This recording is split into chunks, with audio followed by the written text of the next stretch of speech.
Hello there and welcome back to Gemma Movie Recap. Today I'm going to recap Ant-Man and the Wasp: Quantumania, a 2023 action, adventure, and comedy film. Warning, spoilers ahead. Please be cautious. But before we start, please support our channel by subscribing and click the bell icon for future notifications. Now, let's start. The film opens with a flashback in the quantum realm. Janet Van Dyne comes across two creatures that attack her.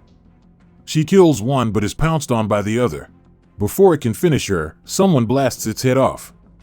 Janet turns and sees another man who appears to have crash-landed in the realm with her. In the present day, Scott Lang has been enjoying his newfound celebrity status after helping the Avengers save the world from Thanos. Meanwhile, Hope Van Dyne has taken over her father Hank's company and has been using PIM particles for expanding her research and using it for global benefits. Scott has also written a best-selling book about his experiences. However, his absence from being stuck in the quantum realm has also kept him from his daughter Cassie. Scott gets a call from jail and meets Hope there. Cassie was arrested for being at a protest. She has also been tinkering with science ever since the blip, even beginning to work with Hope and Hank.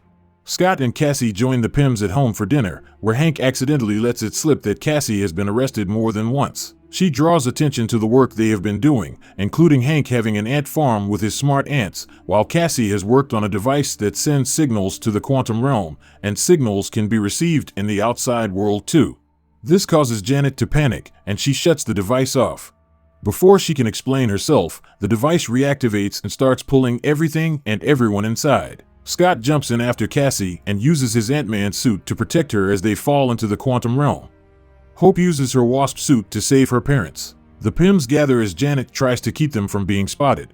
They are found by the inhabitants that Janet confronts. After a quick duel with one of the inhabitants, Janet and the creature laugh it off like old friends. She is then able to get her family a ride atop a large flying creature. The Langs are found by other quantum realm inhabitants, varying from humanoid to many alien-like beings. Scott and Cassie must drink a red fluid called ooze that comes from one of the creatures, Veb, which allows them to understand the natives.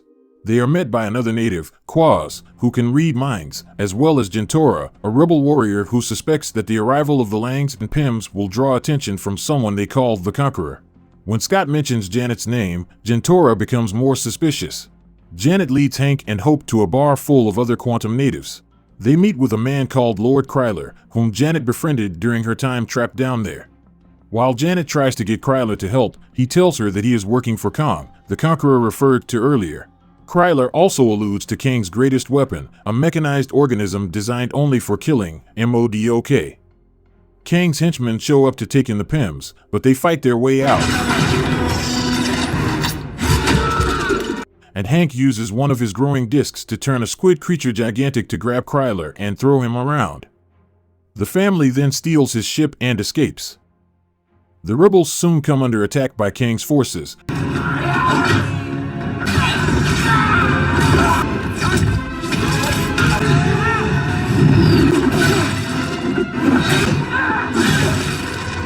Before MODOK makes his appearance and begins to vaporize some of the freedom fighters. In the chaos, Cassie reveals she has been wearing her own super suit to help her shrink and grow.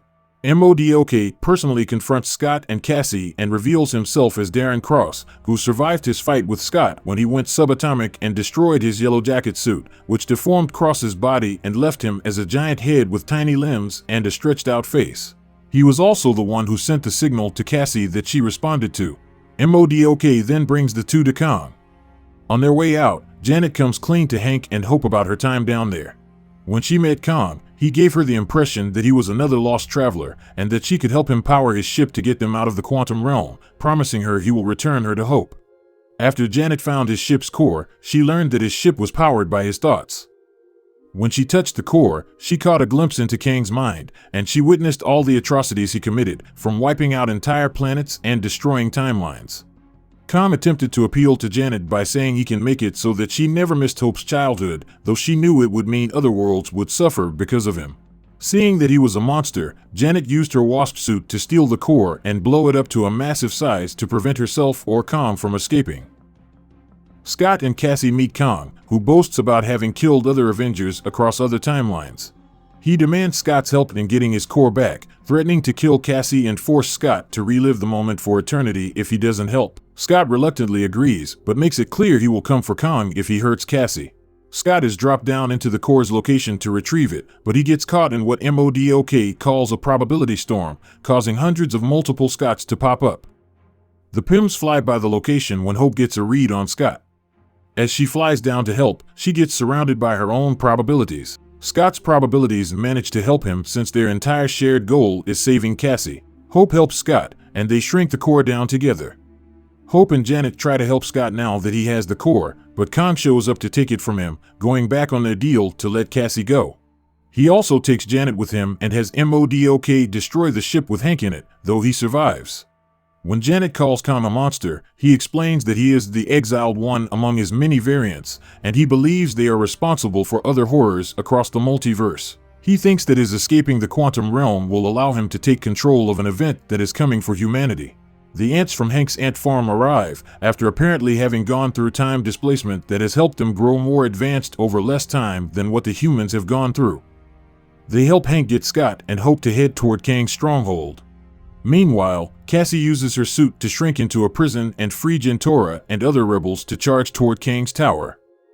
Just as Kong tries to make a big villain speech, Cassie hijacks it and tells everyone to head to the tower to fight Kong. The other rebels are freed and fight off Kang's goons. MODOK goes for Cassie, but she turns giant and punches him down. Before leaving, she convinces him that he doesn't have to keep being evil. Scott grows gigantic as he angrily runs toward Kong for reneging on their deal.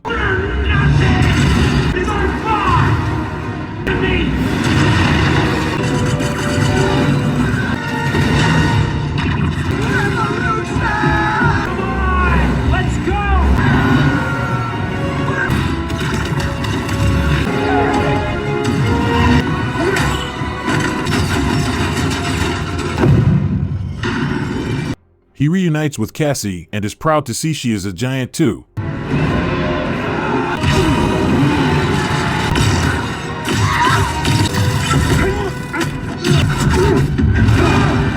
Hank leads the ants, plus a giant mecha ant toward the tower. Kong leads his own attack against the rebels, but MODOK goes in for his own attack now that he has switched sides. He chooses to die as Darren, and the heroes stand by his side as he dies. The heroes make their way into the tower, where Janet has repaired Kang's core and has opened a portal to return home. Scott pushes Cassie through just before Kong attacks him. They get into a brutal fight, with Kong nearly beating Scott to a pulp. Kong attempts to jump through the portal, but Hope jumps back to help Scott fight. They overpower Kong and destroy the core by using multiple growing/shrinking discs on it. Hope pushes Kong toward the core, which pulls him into a portal to oblivion. Cassie manages to reopen the portal to help Scott and Hope get home, while the Quantum natives cheer for their victory. Scott returns to his life and family, although he worries about what Kong said regarding something terrible coming. He brushes it off as nothing and joins the family to celebrate a fake birthday for Cassie since he missed some during the blip. So, what do you think about this movie? Did this movie impress you? Well, maybe you can write it in the comment section. If you like this video, don't forget to like it, and don't forget to subscribe for more videos.